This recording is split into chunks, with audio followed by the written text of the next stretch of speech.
Hey everyone, thanks for your support in 2024. We have a lot of cool stuff coming in 2025, and here are some of the things you can look forward to as we move into next year. In the lead up to The Mandalorian and Grogu in 2026, we'll be starting a full series rewatch of both The Mandalorian and The Book of Boba Fett on exploring hyperspace lanes beginning in October. You can also expect a rewatch of Andor, and we will have reviews of every episode of Andor and the rest of the Skeleton Crew as those come out. Josie will be returning as we continue to rank every Star Wars thing released ever. Reviews of every episode of every Marvel Disney Plus show, including Your Friendly Neighborhood Spider-Man, The Eyes of Wakanda, Wonder Man, Ironheart, Daredevil Born Again, and Marvel Zombies, the day after each episode releases, will be available on Beware of Spoilers. We'll be having special event podcasts on 30-minute reviews for the Academy Awards, our 2024 year in review in early January, ranking all of Phase 5 of the MCU after Fantastic Four First Steps comes out, and our 10th anniversary special. Once we complete our rankings of all the Pokemon games on the backlog files, we'll be moving on to Kingdom Hearts and Final Fantasy. Over on the YouTube channel, you can join in for playthroughs of Mario & Luigi Superstar Saga, Pokemon White, Pokemon Mystery Dungeon Blue Rescue Team, Kingdom Hearts Chain of Memories, Kingdom Hearts Recoded, Mario Golf Toadstool Tour, Sonic Adventure 2, LEGO Racers 2, LEGO Star Wars The Complete Saga, and SpongeBob SquarePants Battle for Bikini Bottom. Want to keep on top of all the new things we have coming? Subscribe at mwpnews.com, subscribe on YouTube at youtube.com/@mwpnews, or subscribe to Beware of Spoilers, 30-minute reviews, exploring hyperspace lanes, and the backlog files on Spotify or wherever you get your podcasts. Again, thank you for your support.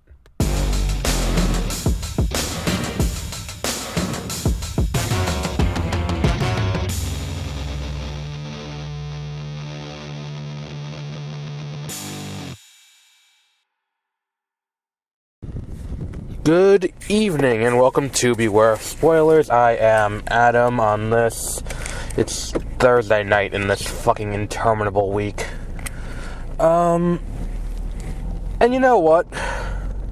I guess I'll Love Hurts, which is the first movie I've seen in the theater in quite some time because of car issues and situations like that. But I did go and see Love Hurts, which is this new movie with Ke Huy Quan and Ariana DeBose and Marshawn Lynch. Now, I think there is we talk a lot about movies with good bones. The idea that it's a term that I hear a lot in real estate shows. The idea that there's if you have a house, the structure is there and you can see what they're going for and it kind of works. Like that would work. I think this movie has good bones. I think this movie, there is a good movie potential from a lot of the elements in play here. We know that both Ke Huy Quan and Ariana DeBose can carry emotional moments. We know they're both extraordinary actors. So, there's that. The idea of a real estate agent who was a killer and is now out and is out and now he's dragged back in. We've seen that done a million times. I mean, Jason Statham has made a career out of that, including the fact that there's a movie that's running, the trailer that ran before this, The Working Man or something, or A Working Man or something like that, where it's that same thing. It's, he is, he is a construction worker who was a killer, and now he's got to go on the killing spree because that's what he does to save someone he works with. This is just what Jason Statham does as a career. So, that works with Ke Huy Quan too, because he's a good actor and he can do the stunts himself. So, there's nothing there that's necessarily bad. And I think the idea of this being a real estate agent, you can play around with that a little bit. That's not a bad idea either. I like the way they introduced the Raven.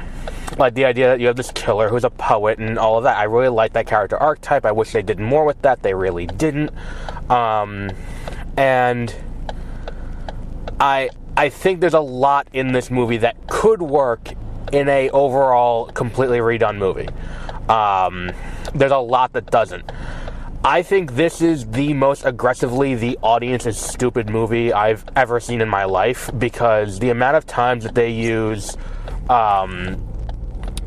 characters' inner monologue to explain what's going on and how they're feeling.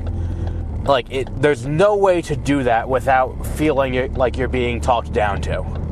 Like, let me be real about that. You can't do that in a movie without feeling like without talking down to the audience. You need to, you can't do that. That's not something you can do. Okay, we're not going to go this way because apparently there's an accident up ahead and there's a lot of traffic. So, would have been good to know before I went this way. I could have gone the other way, and now we're stuck in traffic. Either way, the point is, like, Ke Huy Quan, sitting here and expositing to you via, inner monologue is just not good. It's like, I should take at one point that's what he said to himself, I should take my own advice. And it's like, okay, great, you feel that way, but we, the audience, should be able to intuit that without you needing to explain it to me. I shouldn't need you to explain to me how you're feeling. I should be able to figure that out for myself. And the fact that the movie doesn't trust you to do that is kind of talking down to the audience. And that is kind of a lot of my problem with this movie. It's not just that kind of thing. It's just this kind of general, amateurish stuff that happens all over it. It's like they want to do a John Wick, but they don't understand what it is about John Wick that works. Like, what is it about, the John Wick movies that make it special? It is the production design, it is extraordinarily shot action, and it's the fact that you don't care watching him kill because you have an understanding for why he's killing. You don't have that here. Like, I think this movie kind of has that fundamental issue where, I don't know anyone's character motivations, and arguably the only character who really has an arc in the entire movie is the Raven. Like, no one else has an arc or a desire to change or anything like that. Like, and that's the thing too, it's like, what's the moral of the story here? Like, that was the thing that I got to the end and I'm like, this is a really baffling ending, because it's like, here's a guy who, he's here to, he got out of the game. He got out of, his brother's shadow. He got out of all of it, and he's no longer beholden to the requests of his brother and all of that. And the entire movie is about him, struggling with this. I mean, and that's us trying to, really that's me trying to ascribe something to his actions. But regardless, the point is, it's like you have all of this kind of happening, and at the end of the day, none of it really clicks because he just goes right back anyway. It's like, that doesn't feel right, and it feels like the movie couldn't quite figure out how to end itself, so him going back to that doesn't feel quite right. He's constantly struggling with it through the entire movie. Am I a killer? Am I a real estate agent? And I love being a real estate agent. He can't decide. And ultimately, what he decides is, that's a weird choice based on what the other one was. The real estate agent was him finding family. It was him finding people who cared about him. It was him finding acceptance. It was him, building a career that was not beholden to other people and finding value in what he was doing and doing something for good. Then you get to, instead he's just going to be a killer. It's like, well, why is that the option we're going with here? Why is that the read on this? It's such a bizarre choice to end the movie on that. And then all of that would be kind of okay if the movie was technically proficient, and I don't think it is. There's a lot of really bad ADR work. There's a lot of really weird edits, and a lot of really weird, that's not how technology works. It's such a weird thing where it's the biggest example of this, I think, has the weird edit and the weird all of that, is the scene right after we're reintroduced to Rose, which, based on the runtime of this movie, takes a little too long. And when we're reintroduced to Rose, he's in the back of this strip club with her. Not with her. She drops off in the back of the strip club, and she's, and he's recuperating after his last giant battle. So all of that's happening, and then it's he gets a phone call from the woman he works with, Ashley, who's telling him all about, hey, I found this, like, half-dead poet, and here's the poem. Like, let me read you his poem. Which, that alone, it's like, if I walked into my boss's office, and there was a dead poet laying on the ground, and with no other context, my first call wouldn't be to my boss to be like, hey, so there's a dead poet in here, let me read you one of his poems, and then quit. It'd be like, let's call the police and figure out what the fuck's going on here. It's such a weird thing that they went with, and I'm like, why would you do that? But she's reading it to him in the voicemail, and the way it plays, because of how weirdly it's edited, it's playing like he's getting a phone call to his cell phone, and it's answering like an old-time answering machine. And we're hearing it out, and it's a weird thing. And the same thing goes for, like, later on in the movie, in the third act, where it's like, clearly the music is meant to be for the audience. It's not meant for the people in the scene. They're not hearing the music. But I can't remember what the song is. But like, and then it cuts to the brother in his office, and he just does it and you could hear it through the walls. And then later on, it's like, oh, it was playing on the jukebox. It's like, no one went to the jukebox. Like, what the fuck? Like, you mean to tell me that everyone's trying to kill these two people, and someone had time to run over to the jukebox to play the song? Like, what the fuck is going on? Like, and then there are other things too, like the introduction of the straw for the boba being a weapon is such a weird thing, because they don't introduce it as a weapon beforehand.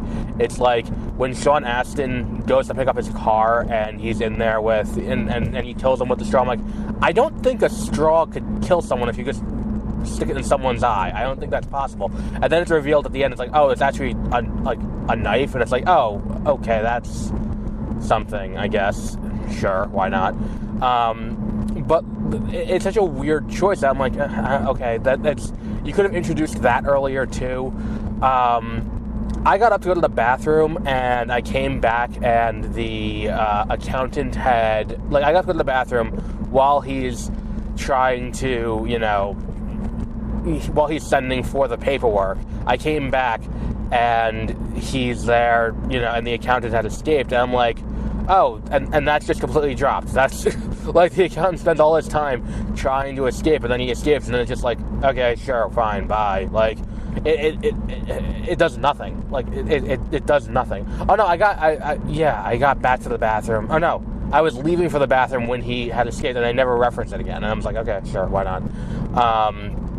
It's things like that. And then, like, the other one that I think is probably the most egregious, I would say, is, and I think it goes back to this issue where the movie doesn't know what it wants Ke Huy Quan's, what Ke Huy Quan's, arc to be, is I think what this comes down to, is this idea that the brother says 3 times during the final fight, you've never beaten me in a fight. I've never lost a fight to you.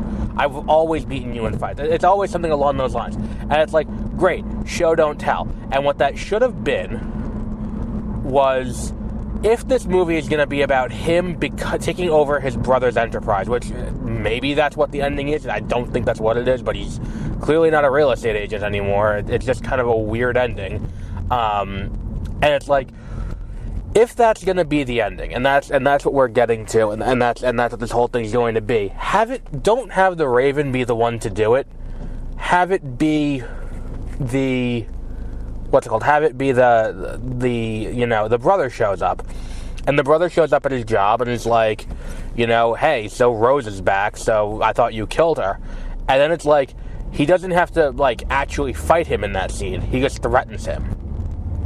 And that would have been enough to be like, this is someone who has power over him.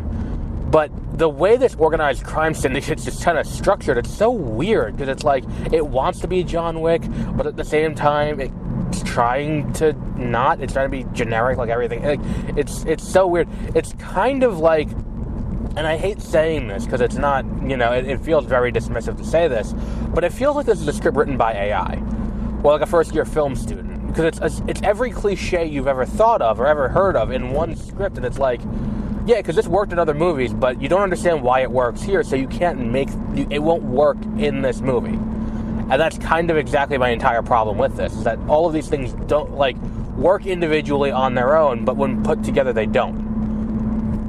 Like, And Marshawn Lynch is here. Okay, sure, why not? He's got a good joke where he says, Beast Mode, oh, one of the Property Brothers is here. Alright, cool. Like,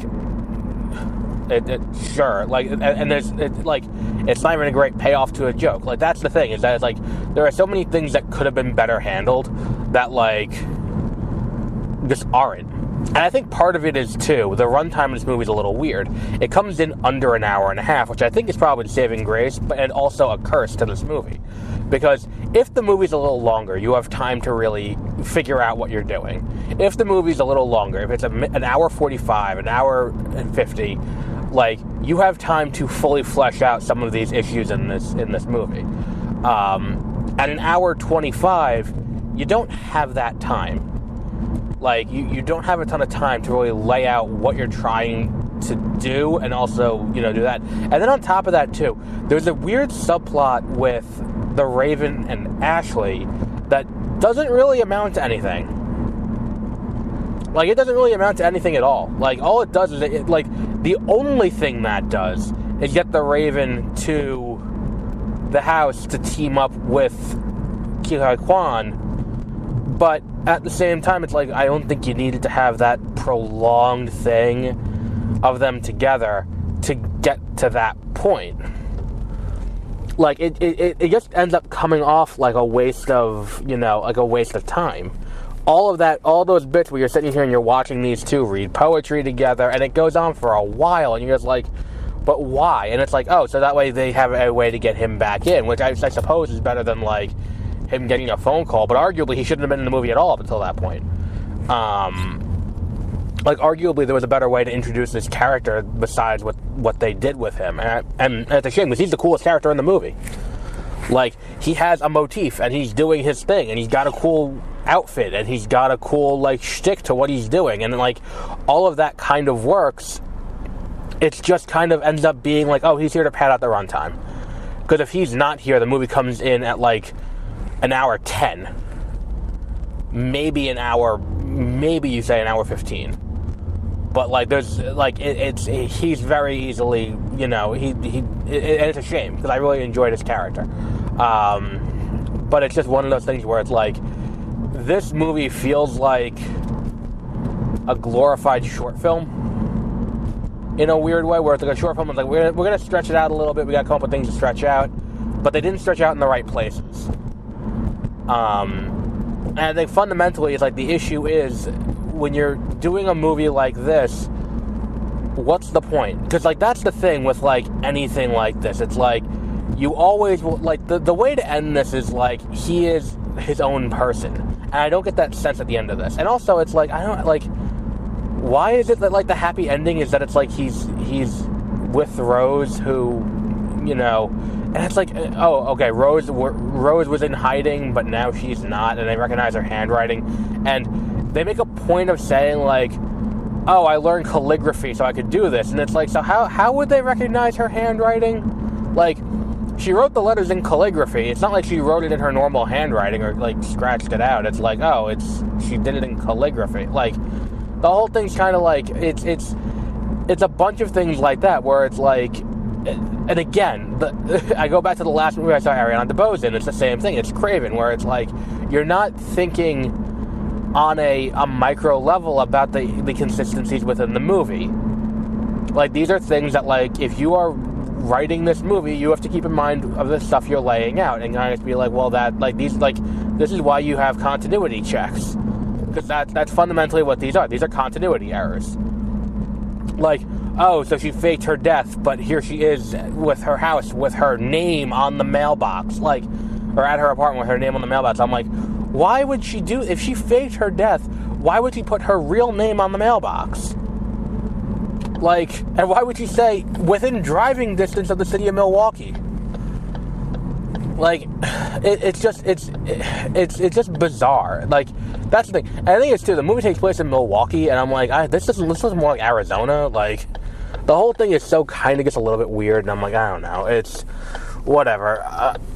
this is we'll say it's a 3, because there were a few moments that did make me laugh. There were a few jokes that I did get a good chuckle out of, and I did enjoy, like, the idea of the Raven as a character, even if not in execution entirely. And I think that this is a movie where you could have gotten something passable out of this general treatment, but the script that this is not good, and there's a lot of issues with this script that really need to be ironed out before you go and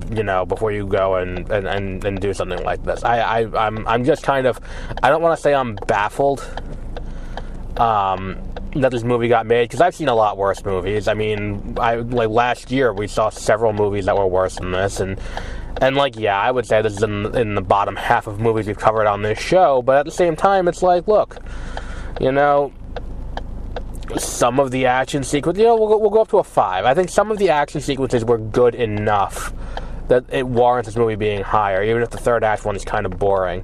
Like the fight that happens in the house, not his house, in the house that he's hiding out in, is interesting. And that was another place with a really weird cut that, did time elapse between then and now? Because, and again, small thing, but these are, the small things are the things you got to make sure you're getting right.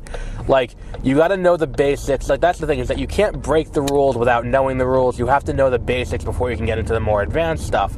There's a scene where it's one of these things where the two of them are having their internal monologues to explain to the audience how they're feeling, because the audience can't figure it out for themselves. And I think there's a case to be made that, the movie does a poor job of doing it, so it is kind of needed. So you do need to kind of lay out how they're feeling about each other. So he's expressing this and in his head, and she's expressing it in her head. Now, he's somewhere, and she is getting in the shower at the time. She's turning the shower on, and the water is just turning on.